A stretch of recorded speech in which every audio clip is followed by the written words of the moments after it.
Okay. And we are live and on the record. Thank you. Good afternoon and welcome to the final argument of today's session of the three of us, Justice Kinder, Justice Neyman, and myself. Today is September 15th, 2021, and the last case is 2020 P794 Commonwealth versus Clayton Lewis. I think you've both done arguments on Zoom before, just like in the courtroom, except you can sit down 15 minutes each, no rebuttal. We're familiar with the record. In fact, we have transmitted and have reviewed the exhibits this morning as well. So Attorney Carty, you can start right in. Good morning. May it please the court, Emily Carty for Clayton Lewis, who, as the court knows, is appealing from his conviction of one count of possession of child pornography. The Commonwealth has correctly conceded much of this appeal, but has conceded that the conviction does need to be vacated, but it wrongly argues that the evidence was sufficient at the trial to sustain a conviction. The evidence was insufficient to sustain a conviction of possession of child pornography under 29C7. Carty, can I ask you a question about the Commonwealth's concession? Yes. First of all, with respect to the timing of it, as I understood, there was litigation in this case, both at the trial level and before the single justice of our court regarding a motion to stay. And I understand that the Commonwealth did not make any concessions there. Is that correct? That's correct. And the concessions now before us result, tell me if this is correct, in a situation where we are reviewing only Exhibit 1 with respect to whether or not that qualifies as child pornography? That's right. The Commonwealth has conceded that it has only argued that Exhibit 1 is the only piece of evidence that constituted child pornography in this case. All right, but with that clarification, please go ahead. Sure. So there were 28 photographs, and as Justice Kinder noted, Exhibit 1 is the only photograph that the Commonwealth now musters an argument that it was sufficient to support a conviction. But of course, if you look at Exhibit 1 with a straight and apply a straightforward, simple application of the statute, this photograph does not constitute child pornography under 29C Section 7. The statute enumerates the prohibited nudity. The statute enumerates what kind of nudity an image cannot exhibit and this photograph doesn't fall under that. This is a photograph, as the court, as the panel has seen, is of a smiling prepubescent child from the chest up with her hand against her mouth. And in the lower left-hand corner of the image, you see sort of a faint image of her areola or nipple on an undeveloped chest. And the Commonwealth also has conceded that it is an undeveloped chest. And this statute prohibits the lewd exhibition of a partially or fully developed breast. There's nowhere in the statute that prohibits the exhibition of an undeveloped chest. Could possession of this photograph potentially be a crime under a different statute in Massachusetts? I mean, it might, but it wasn't charged as such. I understand it wasn't charged as such. My question is more specific. Would it be a crime under other Massachusetts statutes? I'm not aware of any Massachusetts statute that it could be a crime under. Of course, there are statutes that would, where a photograph, the creation of a photograph could be criminal, but the photograph itself wouldn't be criminal to possess. That would be 29A. But as to this photograph, I don't know, and that whether or not it could be criminal under another statute isn't relevant for this court and in evaluating the sufficiency of the evidence in this case. I had another question, which is, having looked at the exhibits 4, 5, 6, and 12. I want you to assume for purposes of this question that they gave me pause or gave the panel pause. Sure. What if we determined that one or more of those photographs presented a closer question or presented a jury question as to whether or not it met the elements of the charged offense? What do we do? What do we do in that scenario? Sure. This is one of those odd cases where the panel sits in de novo review. So you are sitting as a fact finder here because of the nature of, because you are in as good of a position to view these exhibits and because it implicates the First Amendment. So you would be the ones to evaluate whether those photographs constitute child pornography under the statute. And Your Honor, you said it was 4, 5, 6, and 12. Yes. And I can go through each of those photographs and explain why those photographs also don't constitute child pornography under the statute. For the photograph number 6, that photograph shows so little of the person depicted that it's impossible to even guess at this person's age. And the Commonwealth has the burden to prove that the person depicted is actually under the age of 18. So if you can't see anything of the person, it's going to be impossible to prove age. How about Exhibit 5, which I believe depicts a naked, somewhat developed breast? There appear to be pigtails shown and what appears to be a young girl's face, although I suppose that is a factual determination that ultimately needs to be made and proved. Right. So Exhibit 5 is one of the photos where there is some nudity that could be prohibited by the statute, and it's the age of the person depicted, the young woman depicted, that would be at issue. But in order to rely on appearance alone to determine age, it has to be you can only do that in cases where of marked extremes of youth. What authority do you have for that proposition? Commonwealth versus O'Connell is a good case to look at. Uses the phrase market extremes? Oh yeah, Commonwealth versus O'Connell discusses this standard of market extremes, and it also goes back to the Pittman case as well. But in Commonwealth versus O'Connell, the court said that the difference between a child who is at most 11 and a half and age 18 is sufficiently extreme to constitute one of these market extremes. And then we have other guidance. There's no bright line rule, but we have other guidance where, in Commonwealth versus Wright, this is a 29A case, but the appearance of the person was insufficient to discern whether this person was 17 or 18. And so there wasn't enough evidence. This is sort of on the other end. But so are we conducting a gatekeeper role essentially? Because ultimately it's a jury question, right? It's a legal question. It's an initial legal question. There has to be a threshold, and this market extreme question is a legal question. Whether the Commonwealth has met that standard has presented enough evidence to prove age, and they only get to rely on the appearance alone of the person depicted if it is a case of market extreme of youth. So when you look at this photograph and it's like, wow, that is a very young child.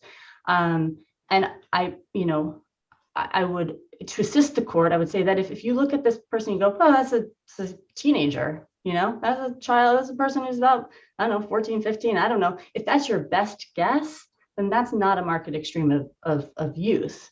Then you're just using a guess. There's no standard, and the Commonwealth would have to proffer more evidence in order to prove age. And so that is the threshold legal question. And then, then there would be the factual determination. And your view is that because it's de novo review, do not view the photograph in the light most favorable to the Commonwealth. That's right. That's right. It's not in the light most favorable to the Commonwealth.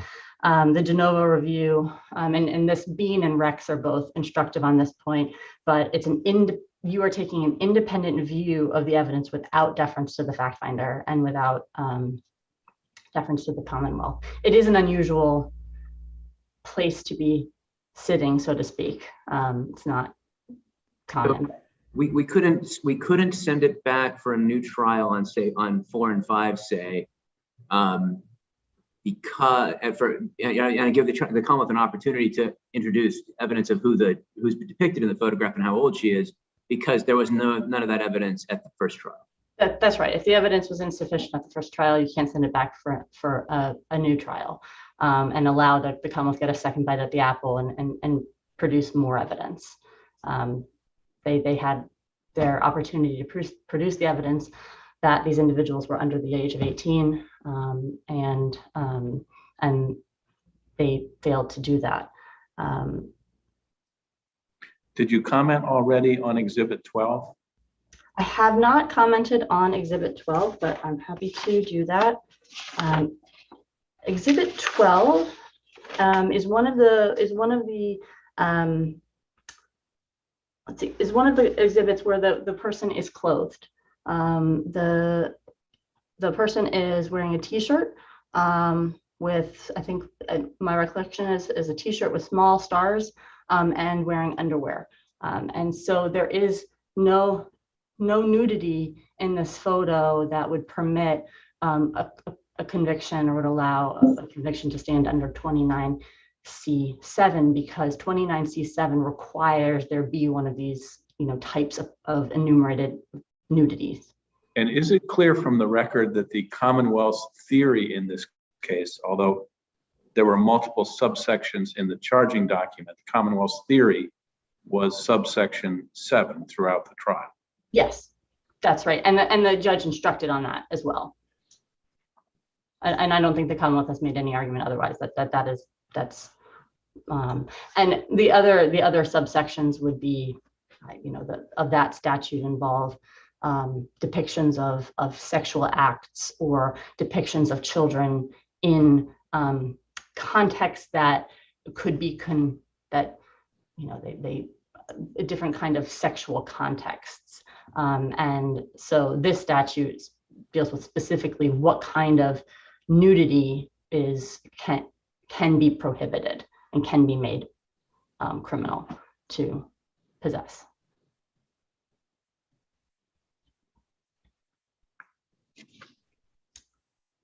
You're sort of, in one sense, your argument's inconsistent in the sense that if there's a photo of a child, excuse me, with an undeveloped breast, saying, well, clearly it's not a developed breast, so therefore it doesn't fit under the statute.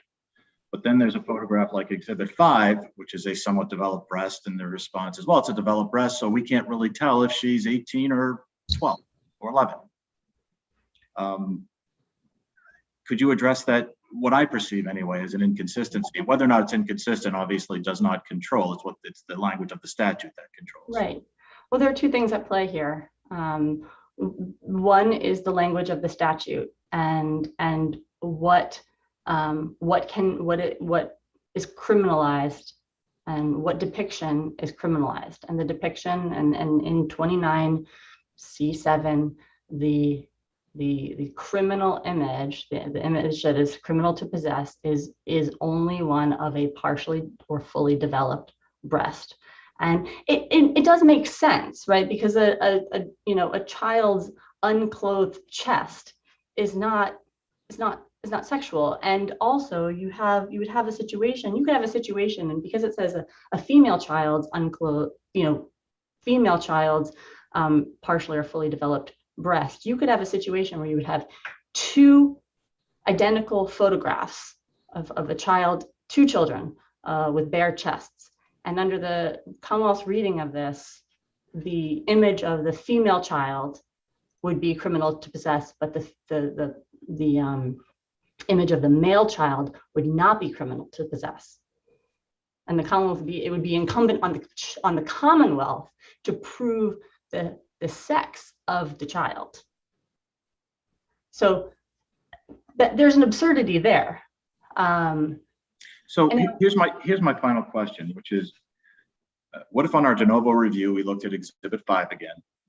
So based on all of the factors, including the pigtails, apparent age of the face, the nudity, we said, we believe this looks like a 12 to 15-year-old. That's the range that we came up with. Mhm. So a little bit older than the child in O'Connell, but still well below 18. Right. Then could the case be remanded on that determination as to that photo only? I would. I know you're arguing against that, but I mean, if you think that this person looks somewhere around 14 or 15, then no. If this person, if you look at this photograph and this is a person in their teens, then no, the evidence is insufficient because the Commonwealth cannot proceed. It's not a photo you're saying that it's not a marked extreme, and you're saying thus far the case law seems to define that as an outer limit at 11.5, even though it doesn't really say that. Well, and I'm not saying that I don't want to overstate that, because the court hasn't placed an outer limit on this. It's a market extreme. We have O'Connell that's instructive, and Wright that's instructive on this point, and Graziano that's also instructive, but that's dicta. It's just there. It said the age wasn't an issue, but well, they're closer to 12 than 18, and so we'll just take the judge. But it wasn't an issue in that case. But I think the takeaway here is that if your best guess is that this person is 14 years old, then that's not a market extreme of youth, because there's a wide variety. Yeah, I think we've got, your time is up, and I think we're retreading on the same ground. So Thank you for answering my question. yeah, thank you. So we'll hear from Commonwealth. Thank you. Good afternoon. Assistant District Attorney Lee Baker for the Commonwealth. I'd like to start out by addressing a deficiency in my brief that I noticed in reviewing it prior to argument. I would draw the court's attention to page 18 of that brief. And in essence, what I'm arguing is that there are absurd results that would follow from the defendant's construction of the statute. And I argue specifically that reading the language of 29C subsection 7 to include undeveloped breasts is necessary to avoid the absurd result that the person who photographed the child depicted in Exhibit 1 could be lawfully convicted of exhibiting a child in a state of nudity, but the person who purchased the photograph from him could not be lawfully convicted of purchasing or possessing child pornography. Well, that's not absurd, because it's a much more guilty act to take the picture than to possess it.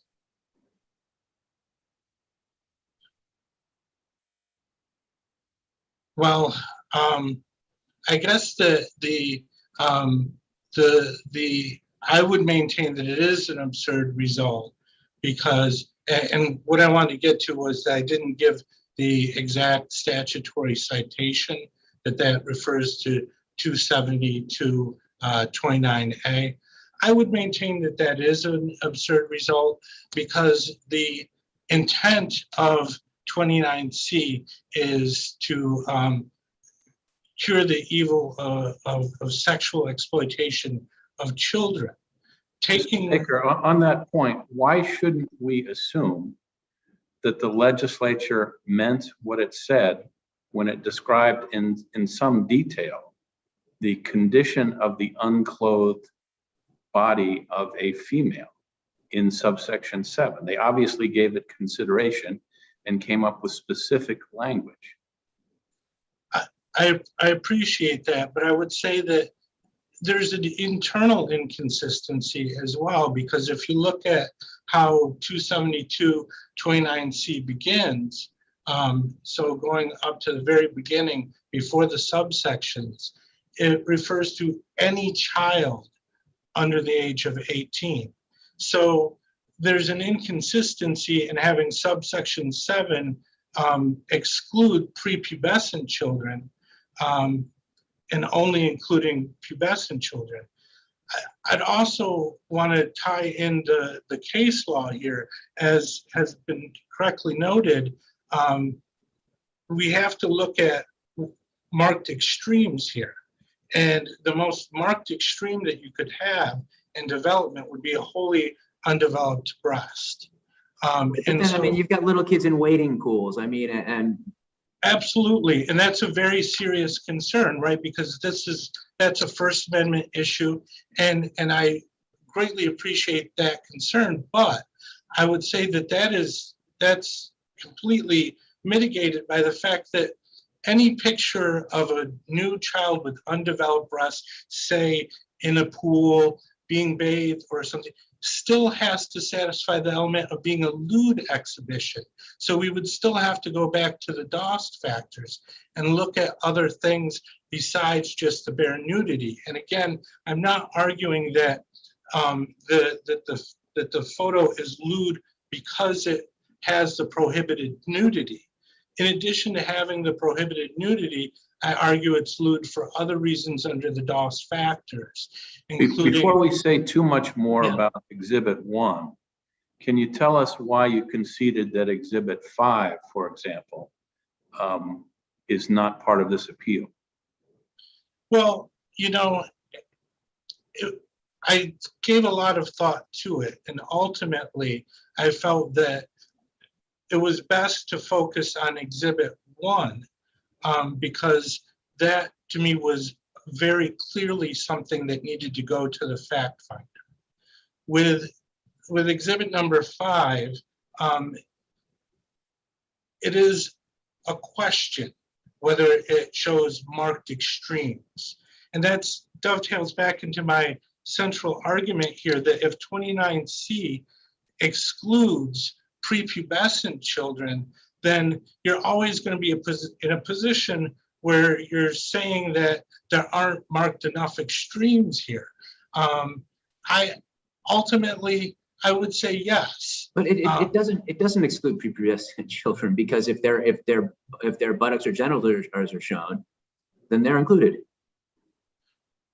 Right, but why would it include pubescent children only depicted from the waist up, but exclude prepubescent children in exactly the same scenario? And to say that because— Pardon me? Because it's the language the legislature chose. I understand that. And certainly the plain language of the statute is where we begin, but it's not the end of the analysis. We have, canons of statutory interpretation, not a single canon of statutory interpretation.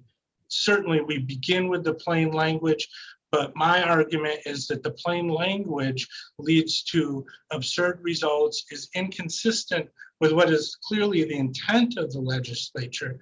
The social evil that they're trying to eliminate here is the dissemination of sexually exploitative material.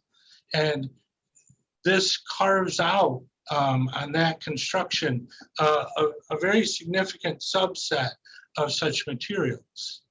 Can we go back to Judge Kinder's attempt to go back at you focus your argument on one, because I guess you must think that's your best case, and you did not focus on the other ones because you didn't feel like you could argue that the age is, we could tell it's a marked extreme, that we can tell for sure that child's under 18. Well, I focused on one because, as you said, in my opinion, it was my best argument. I may have misjudged that. But I would certainly fall back on, yes, it is a de novo review. And you have to make your own personal assessment of whether or not the state of development of the child depicted in Exhibit 5 has the marked extremes necessary for it to constitute child pornography. And if you find that, then it is appropriate then for that to go to a fact finder at trial. Yes. I focused on Exhibit 1 because I do believe that that is the clearest example, because as the defendant has conceded, that is obviously a child under 18 years of age. Well, it may be the clearest example with respect to age, but it certainly isn't the clearest example with respect to the provocative nature of the photograph. In many ways, one might argue that this is the least provocative of the photographs. How do we deal with that? Well, it's very difficult, and that it is ultimately very much a subjective determination that each of you have to look at that, and to the extent that each of you are members of the community and apply community standards of lewdness, you come to your decision on that. Seems to me for us to find that that photo is lewd, Yes. we have to engage in sort of an imaginative exercise of what she's looking at that's not shown on the picture. But don't we have to focus on what's shown in the picture?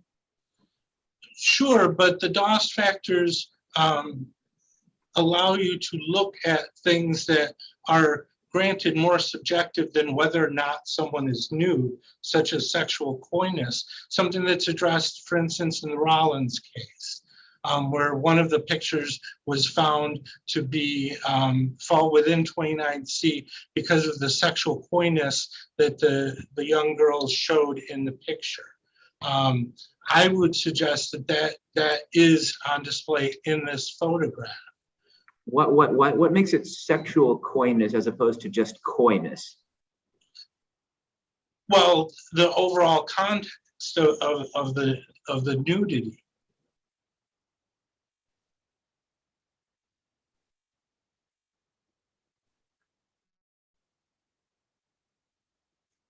Let me suggest this, that if that was an adult woman in the nude with a surprised look on her face, an exaggerated surprised look on her face, her hands positioned in the way they were, then it would clearly be sexually suggestive.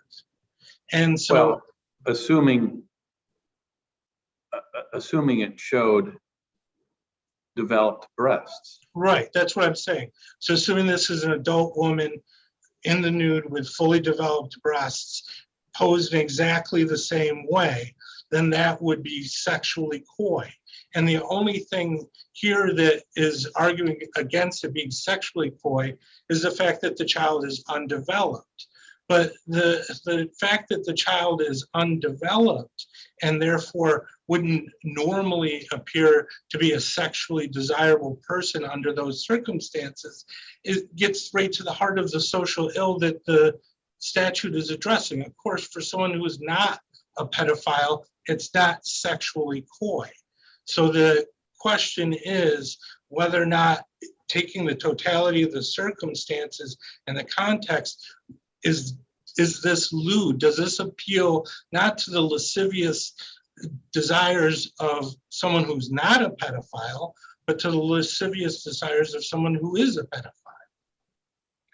If we were to find either that this was not a photograph of a developed or partially developed breast of a female, or it was not lewd, either way,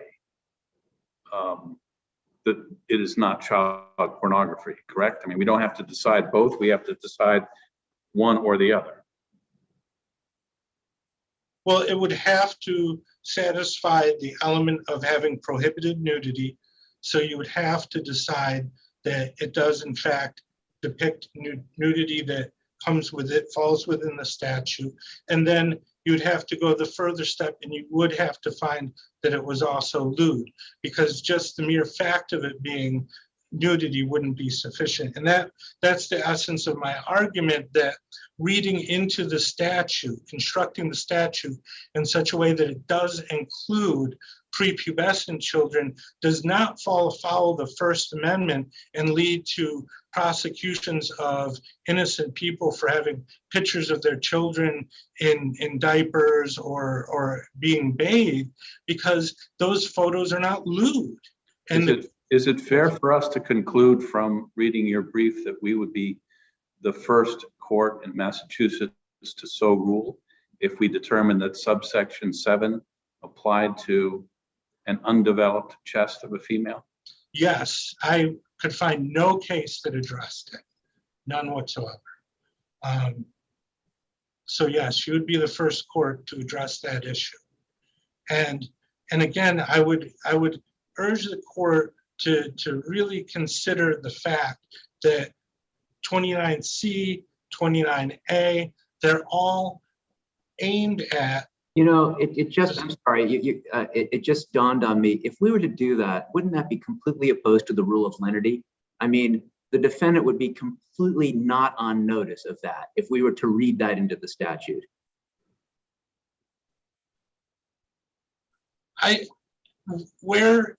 Again, it's not completely a matter of reading it into the statute, because the statute does say any child under the age of 18 years of age. So that does put someone on notice that this is dealing with children, including prepubescent children. But if somebody's like, I'd like to take some pictures, what can I do to make sure I'm legal? Oh, look, if I don't show a partially developed breast, I'm okay. But on that same hypothetical, is the court assuming that they're doing it with lascivious intent and with a lewd exhibition? Because I grant you that it's a very serious First Amendment issue, and of course you don't want to criminalize conduct that any parent or grandparent would engage in. But what saves it from going too far is the fact that there's an additional element that requires that it be lewd. Right. Okay. Any other questions? All right. Boy, fascinating case. Thank you both. Very, very well briefed and argued. And we'll take it under advisement.